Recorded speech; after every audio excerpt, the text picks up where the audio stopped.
I guess when the evening news is busy telling you the sky is blue while the government is painting it gray, you have to start wondering who's holding the brush.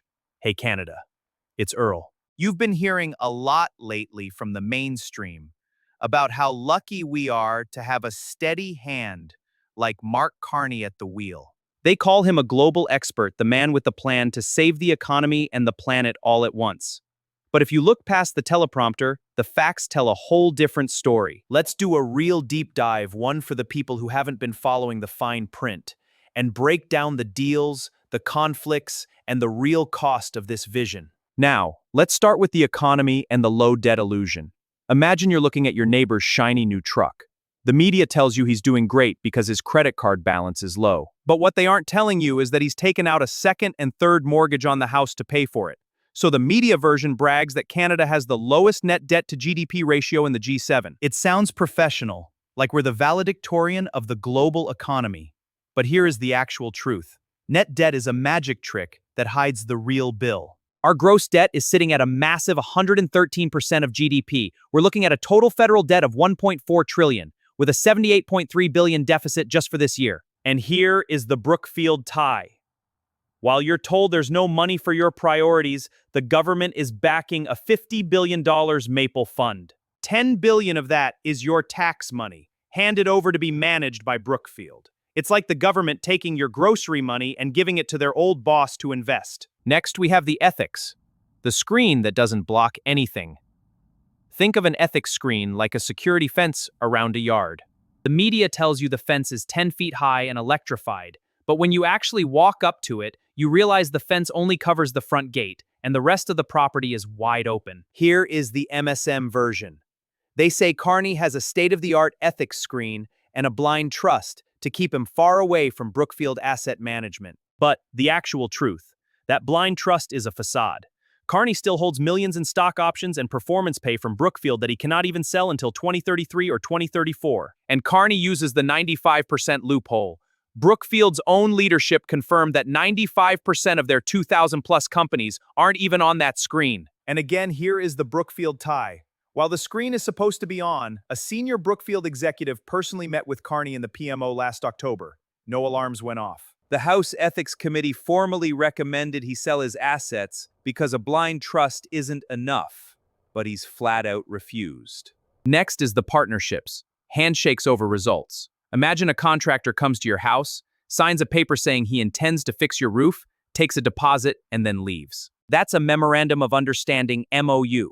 The MSM version, they sell the strategic partnership with the EU as a historic win for Canadian minerals and defense. But here is the actual truth. These aren't binding deals. They are letters of intent. We are promising to ship our raw minerals to Europe so they can build their industries, while we get nothing but a non-binding promise in return. And of course, we have the Brookfield tie.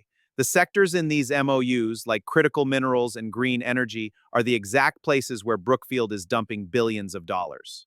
They build the infrastructure, we provide the raw materials, and you pay the carbon tax for the privilege. The Westinghouse deal. Who really profits? Well, think of this like a mayor who approves a new road that just happens to lead straight to a shopping mall he owns. The claim is that Carney personally brokered a $2.6 billion uranium deal with India. The fact is that deal was with Cameco, a partner of Westinghouse Electric. Here comes the Brookfield tie. Westinghouse is the single largest asset in the Brookfield Global Transition Fund. That's the fund Carney managed and still has a financial interest in. He's using the Prime Minister's office to boost the value of a company that will eventually pay him out. 5. Censorship, the kill switch under the bed. They tell you they're putting a new lock on your front door to keep you safe. What they don't tell you is that they kept the only key and they can lock you in whenever they want. The narrative is that Bill C-8 is for cybersecurity and Bill C-63 is for online harms. But the reality is that Bill C-8 gives a minister the power to secretly order an internet provider to cut off your service if you're a threat, no judge needed.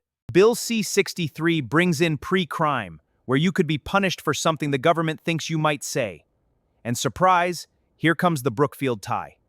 As our digital world gets more controlled, Brookfield's infrastructure wing is the one buying up the data centers and the towers that manage that connectivity. 6. The Values Trap. The Price of the Future. Carney wrote a book called Values. In it, he says we need radical change to save the planet. The narrative is that it is a roadmap for a more humane society. The actual truth is, a radical change for them means net zero profits.